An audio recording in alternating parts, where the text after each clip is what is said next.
And welcome back to Thoughts of the Roundtable with me, Matt Rebar. And me, Paul Laux. And we're here for a little quick check-in / back to our old school format of when Paul would bring you the news, I would bring you advice, and we're going to just jump right into it. Why not, Paul? So, Paul, take it away. Yeah, so this is one of my hidden talents, and I don't even know if it's hidden at this point, is finding the most obscure and just, it all started when I wanted to do Florida Man stuff. Remember, I was really into Florida Man for a while? You had an obsession with Florida Man that it could not even be described. You were like so invested. Well, now I found out that I found all my weird news stories pages. Mm-hmm. And so this is one that I came across. And I now I don't want to be this old person, but I will say this that I want to be this kind of old person where you just care so little that Mm-hmm. you just don't give a crap about anything anymore. Uh-huh. So there's this woman in a hospital, and obviously hospitals are kind of, busier nowadays because of COVID and everything. Yeah. Apologize for the stuff he knows, by the way.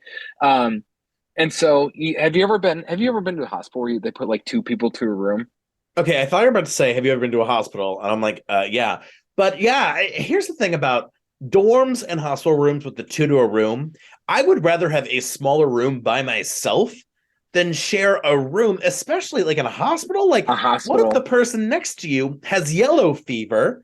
And then you're like, well, here you are with Well, Gladys. I'm pretty sure they don't do that.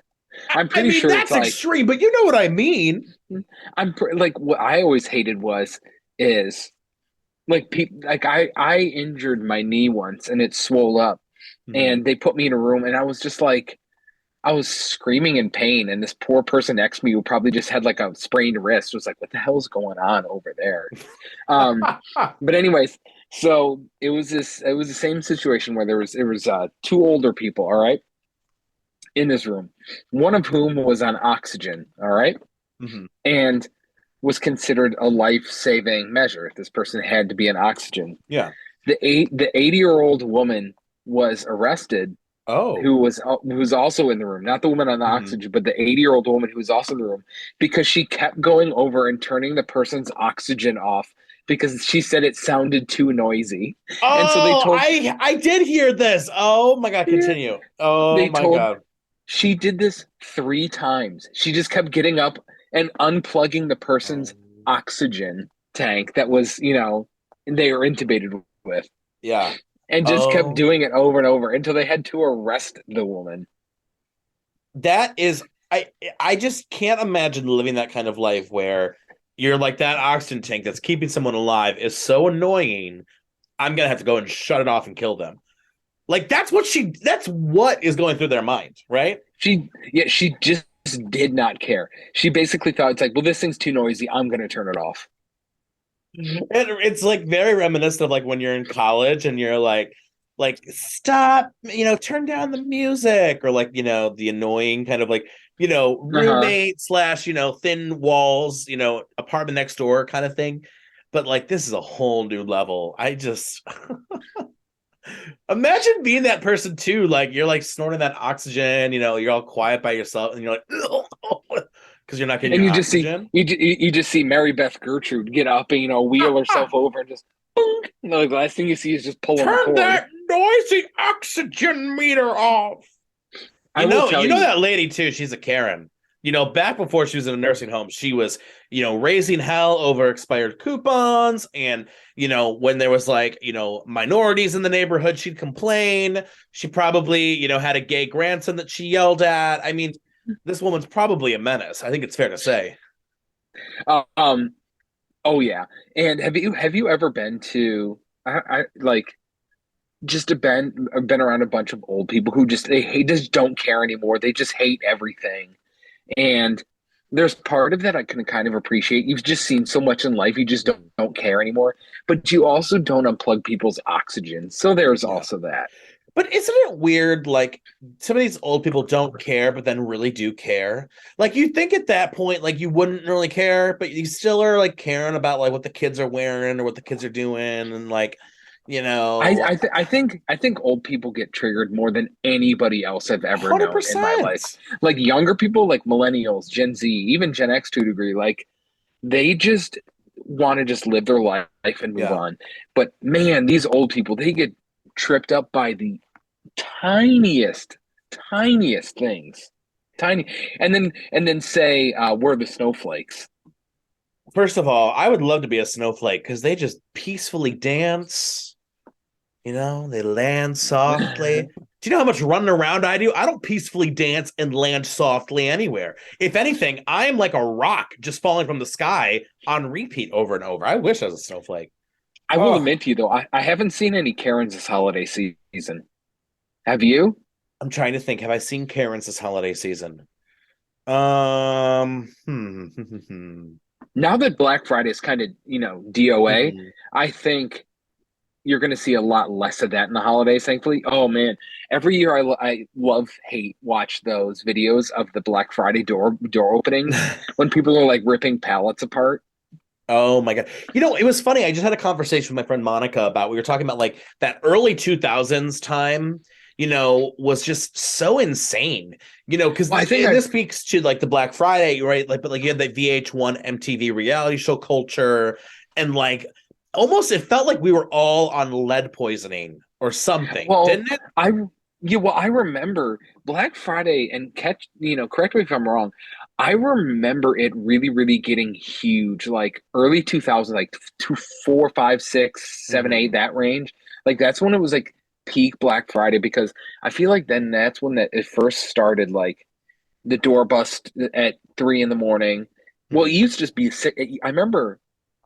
I guess I don't remember what it was like before this, but I vividly remember like 2004, 5, 6, everything opened at 6 a.m. That was Oh the thing. yeah. See, you picked your one store you went to bust in at 6 a.m. and there was no routine to it. There was no direction. There was no, and then things like all of a sudden next year was 4, and then all of a Mm-hmm. sudden it was 3, and then it was midnight, and then everything's online and it's gone now. But I remember, and I've mentioned it on this podcast before, how one year I was like, I'm going to do the craziest one of all and do Best Buy at 6 a.m. And I saw this old guy just fall. He gets in the door and just falls. Oh, oh, And so what the store employees did is just, they literally just put cones around him. Like that was it. They're just like, we're just putting cones around you until help comes in an hour. Like that's it. So it was just old oh. guy just sprawled out on the floor with just traffic cones around him.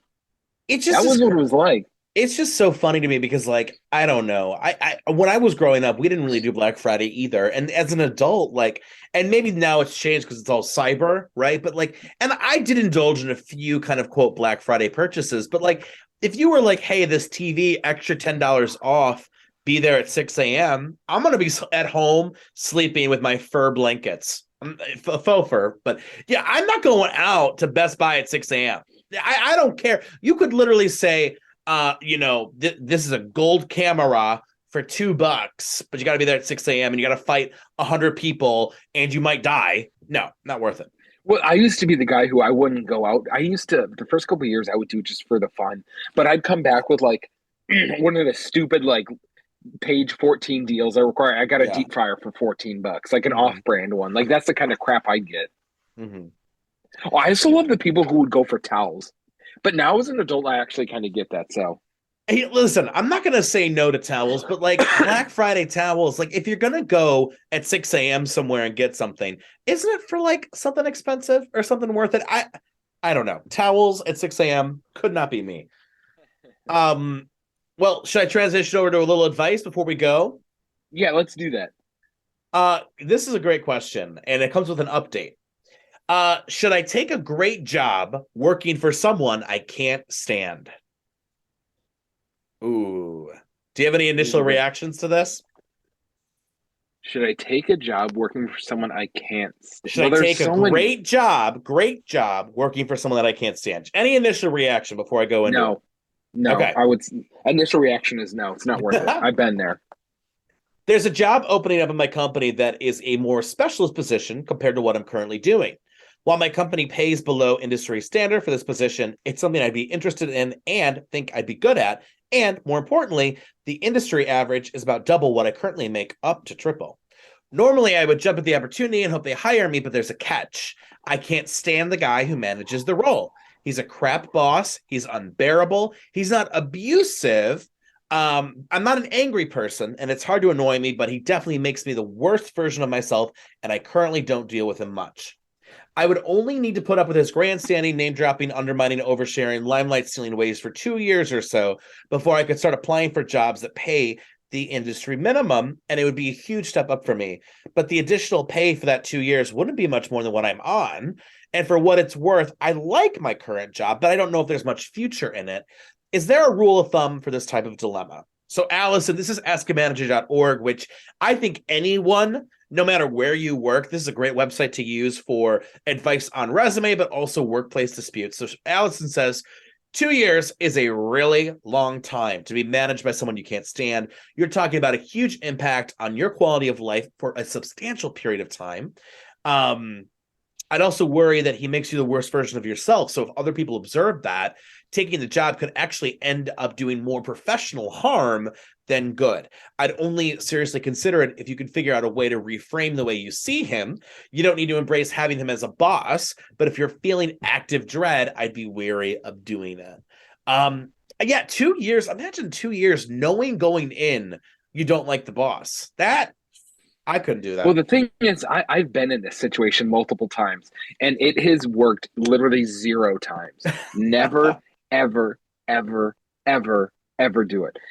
No matter how good the job is, if you have terrible management, people always say this.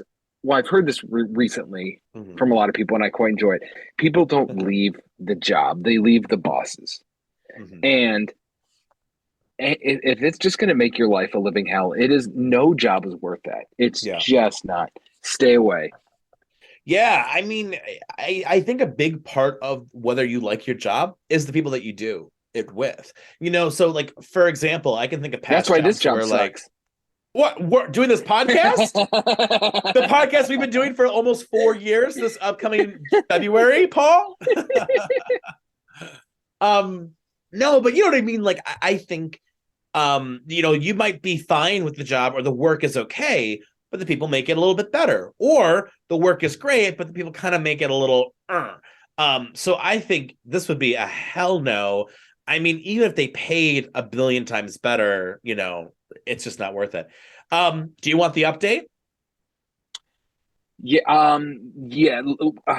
I'm gonna guess they took it, though. I am gonna guess they took it. They applied for the job and took it.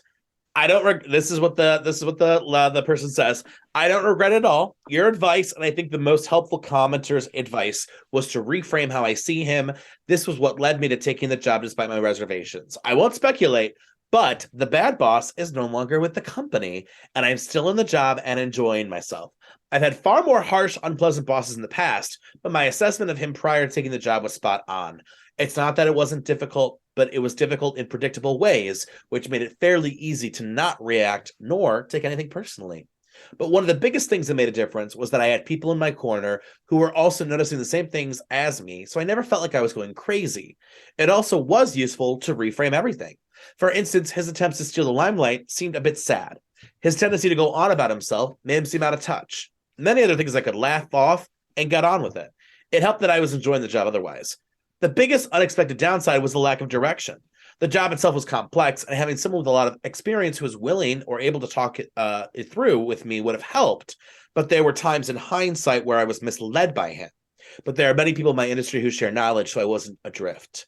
Thank you, everybody. I'd lean towards advising someone in my shoes to not take the job. Things might have worked out for me, but I was lucky to have support from others at my workplace. So they took a risk. It worked for them.